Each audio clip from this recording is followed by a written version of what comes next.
Hello everyone and welcome to my YouTube channel. In this video we will continue our chapter number 8, how do organism reproduce, and this is the chapter from the science of the class 10th. In the previous video we studied about the process of reproduction and what is reproduction and its parts, its kinds, ये कितने तरीके का होता है उसको हमने जाना था. That is of two types, ये दो तरीके का है, ए सेक्सुअल रिप्रोडक्शन और सेक्सुअल रिप्रोडक्शन.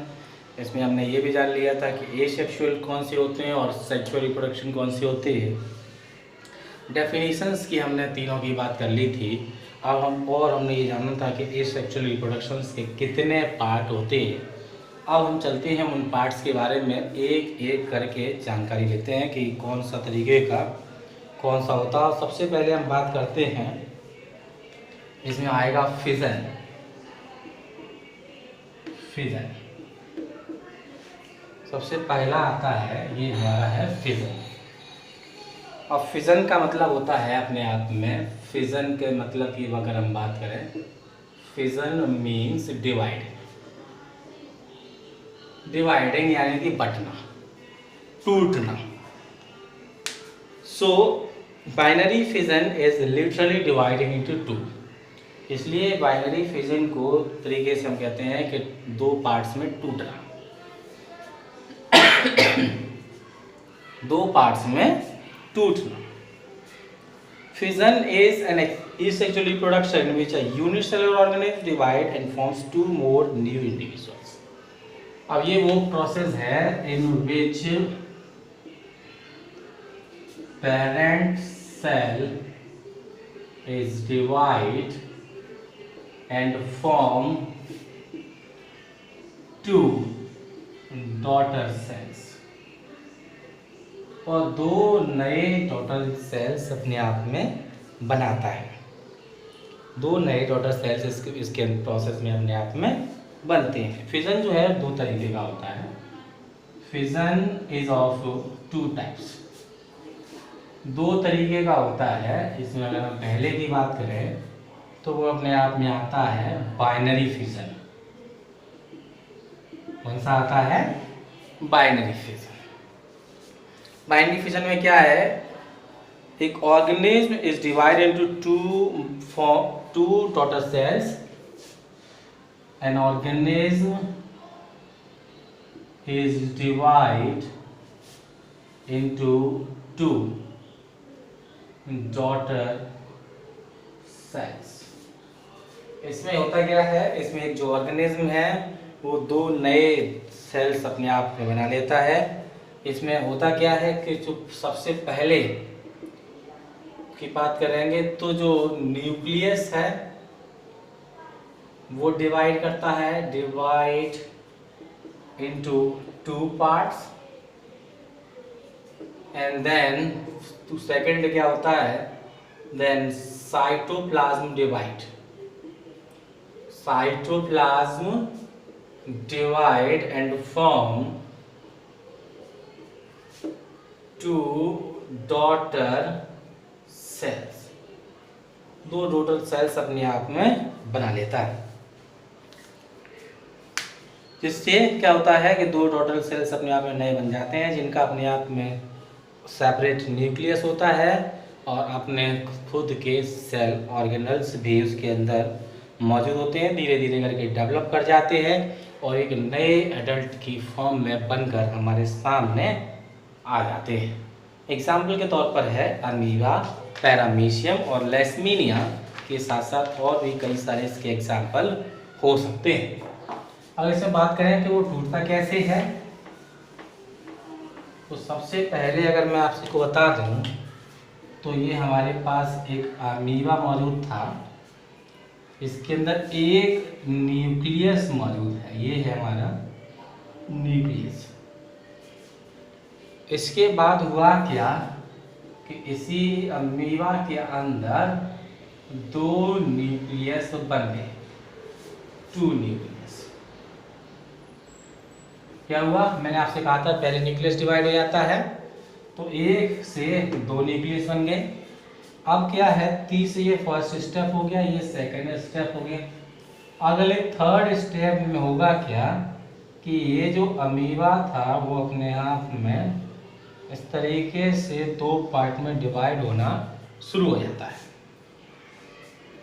दो पार्ट में डिवाइड होना शुरू हो जाता है और एक समय ऐसा आ जाता है इसके बाद में जो फोर्थ कंडीशन आती है। इस फोर्थ कंडीशन में ये पार्ट अलग और ये पार्ट अपने आप में अलग हो जाते हैं। ये दो डॉटर सेल बन जाते हैं। ये अपने आप में मदर सेल थे, ये दो डॉटर सेल बन गए जिसमें अपने आप में दोनों के अलग अलग न्यूक्लियस हो जाते हैं।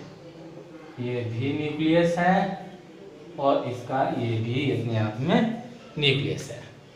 तो इस तरीके से एक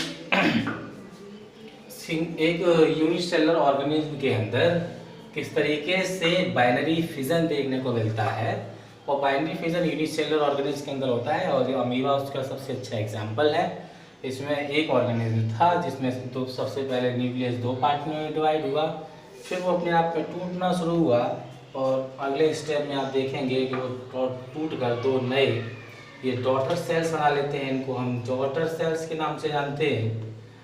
और ये जब डॉटर सेल्स धीरे धीरे ग्रो करते हैं और एक समय ऐसा आता है they are grown into adult, एक एडल्ट की फॉर्म में कन्वर्ट हो जाते हैं और बाकी वो सभी प्रोसेस करते हैं जो एक एडल्ट ऑर्गेनिज्म अपने आप में करता है। यानी कि they also reproduce and form new more daughter cells.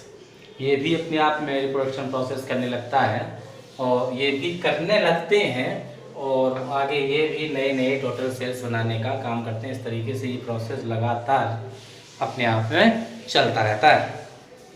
अगले प्रोसेस की बात करते हैं। दूसरा इसी का पार्ट है, वो है मल्टीपल फिजन।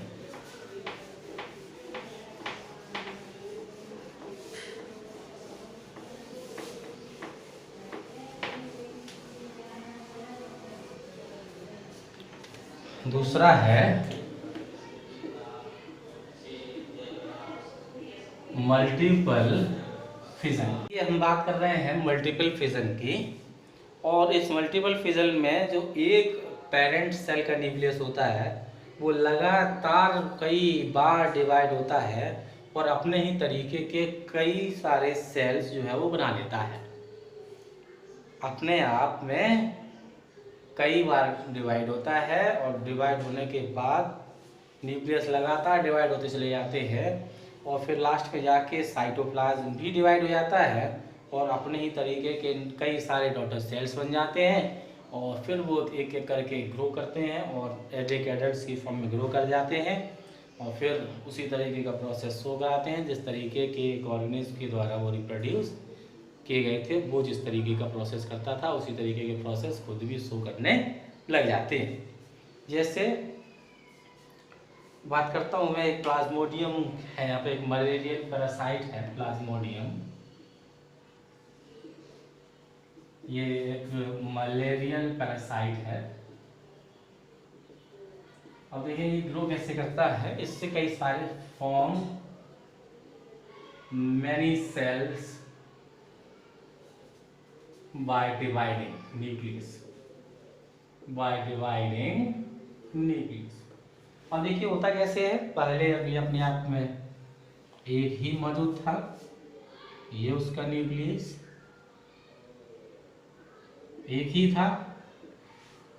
अगले प्रोसेस में अगर चलें तो एक ही था, वो अपने आप में दो पार्ट में डिवाइड हुआ, दो न्यूक्लियस बन गए। इस तरीके से फिर ये डिवाइड हुआ। इसके बाद इसने ये चार इस तरीके के न्यूक्लियस बना लिए। फिर डिवाइड हुआ, फिर चार के साथ साथ ये कई सारे और न्यूक्लियस बना लिए। और एक समय ऐसा आता है कि जब ये डिवाइड होते हैं यहाँ से, तो ये सब अपने आप में क्या, साइटोप्लाज्म जब डिवाइड हो जाता है तो सब ये न्यूक्लियस अपने आप में बढ़ जाते हैं।